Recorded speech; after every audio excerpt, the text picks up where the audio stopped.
Assalamualaikum warahmatullahi wabarakatuh. Selamat datang ke channel saya, Ali Asagili. Pada hari ini, saya akan berkongsi satu video yang bertajuk Kesultanan Melayu Melaka.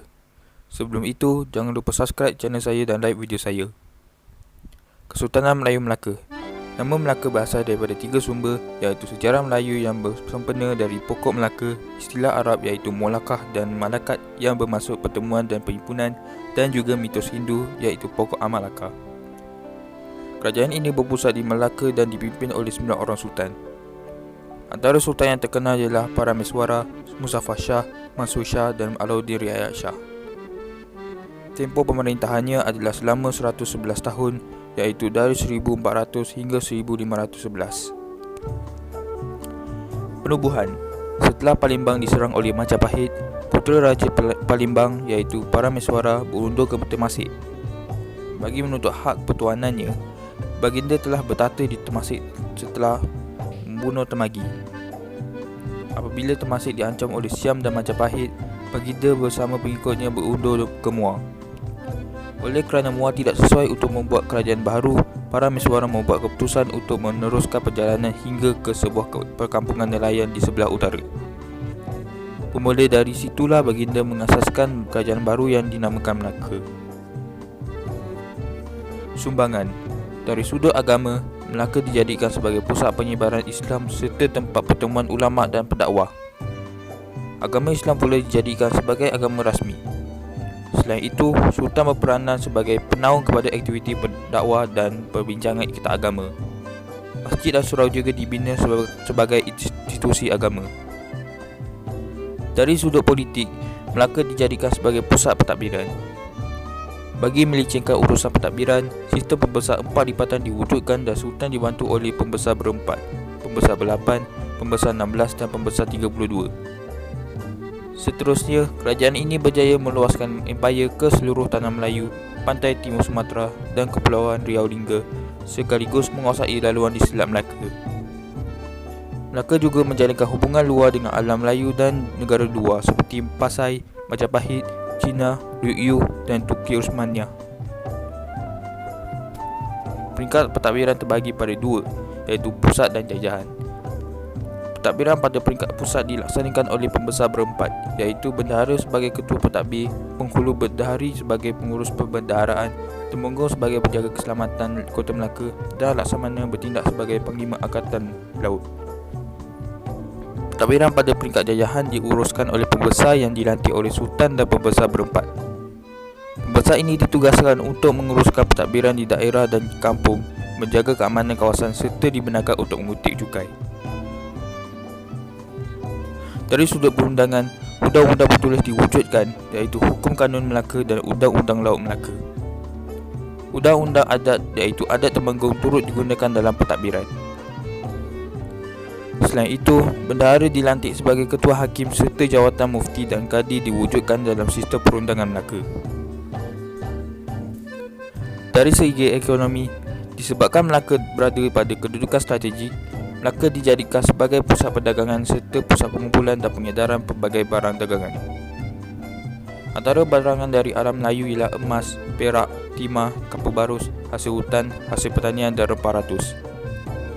Manakala barangan dari luar alam Melayu ialah benang emas, kain pelikat, batu delima, tembikar, wangian dan bahan makanan. Seterusnya, industri hasil laut diwujudkan dan Syah Bandar dilantik bagi menguruskan perdagangan. Terdapat dua sistem cukai yang diperkenalkan, iaitu cukai rasmi yang dikenali sebagai panduan dan cukai tidak rasmi iaitu pemberian hadiah daripada pedagang Cina dan Jepun. Surat kebenaran berniaga turut diperkenalkan sebagai lesen untuk berniaga di Melaka.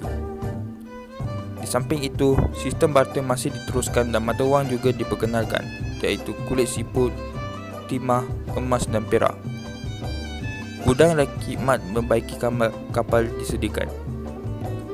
Bagi meningkatkan hasil pertanian, kicik air terusan dan pancuran air dibina. Hasil tanaman pula dikutip melalui sistem serah sebagai hasil pendapatan kerajaan. Dari segi sosial, wujudnya konsep wahdat, daulat dan dahaka serta hubungan timbal balik antara pemerintah dengan golongan diperintah. Masyarakat majmuk yang terdiri daripada pelbagai suku dan bangsa turut wujud. Dalam pada itu, bahasa Melayu muncul sebagai lingua franca. Infrastruktur juga disediakan seperti hospital, jalan raya, kenderaan, tempat penginapan, tempat ibadat serta bekalan makanan dan minuman. Dari aspek ketenterakan, kubu-kubu, parit-parit dan jerangkap sama dibina. Selain itu, askar Melaka memiliki strategi perang yang efisien seperti teknik risikan dan penyamaran. Askar Melaka terdiri daripada 3 pasukan, iaitu penyerang hendap, tentera elit dan tentera gajah. Askar Melaka juga dilengkapi dengan senjata seperti keris, pedang, perisai, lembing, tombak, panah, meriam, lilar rentaka, senapang dan periuk api. Lancaran dan perahu berapi turut digunakan dalam peperangan. Terdapat juga tentera Islam dari luar terlibat dalam peperangan seperti Jawa, Parsi dan Turki Osmania.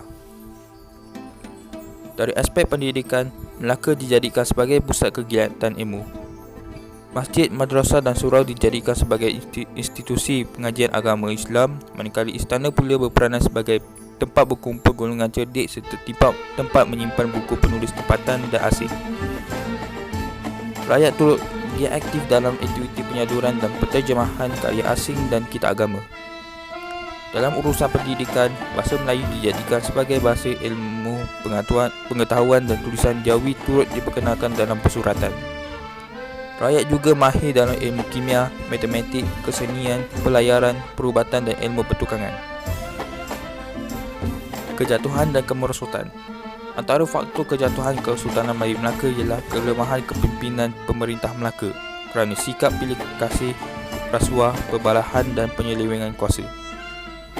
Selain itu, timbulnya masalah perpaduan ekoran fitnah-memfitnah dan hidup berpuak-puak. Pegangan agama pula menjadi lemah berikutan kezaliman, ketidakadilan dan penindasan dalam kalangan pemerintah dan rakyat.